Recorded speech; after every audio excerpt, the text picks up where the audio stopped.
Yeah, and I get that a lot of the songs are very supportive, and they're a little bit different than guided meditations, and in a sense that there is sort of more support. There's more of your presence in them than I think in a lot of guided meditations, perhaps. Like you can actually feel your presence actually in the song. I'm so glad. I mean, that was my wish.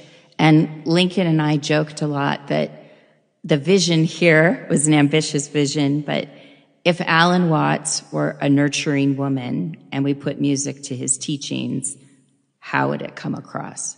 So I wanted it to be that compelling and that provocative in a way, even though it is very warm and mothering and nurturing, and we have a lot of great music that moves the teaching along. I really wanted it to be a place people could go and feel that deep connection and support. Yes, and can you, I want to get a sense of sort of, was there a purpose behind these songs in terms of the songs as, you know, sometimes like they're a guided meditation when it's sort of a person leading another person in sort of a meditation practice, but there are all sorts of other practices.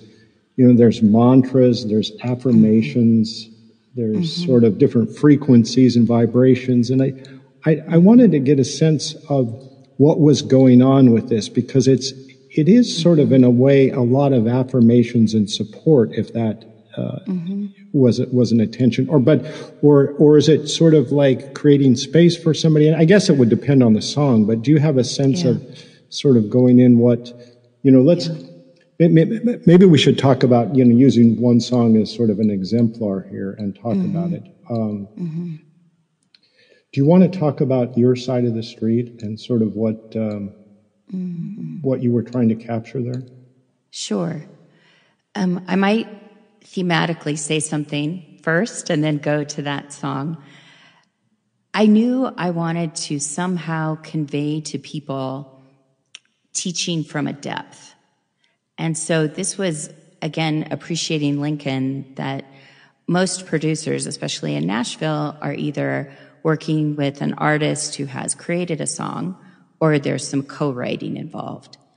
And what I proposed to him was that I really didn't know what I wanted to do, but I wanted to go in the studio and I wanted to sit and ground and see what came from the depth. And I didn't know if it would work. And he was so willing to do that with me. And we'd be on the mics together and, you know, have the headphones, and I'd be up in this room just waiting to see what would arise. And we would do that for about an hour every morning. We had 2 5-day stretches where we worked this way. And invariably something would come out that would feel that it had enough substance to me. And then we would put it to music and all of his genius would come in. But it was an arising of support and companionship. But I think my overall intention for this album is to convey to people in different ways as a transmission that they are not alone. We are not alone. And it's one of the hardest things about a human life, for all kinds of reasons we can get into, but most of us believe that we are alone, especially when we're suffering. So this album, perhaps there'll be another one, we'll see. This had a flavor of different ways people could find themselves feeling alone and suffering. So I felt like I would take each topic and sit with it and feel what kind of teaching wanted to come out that I could convey to people.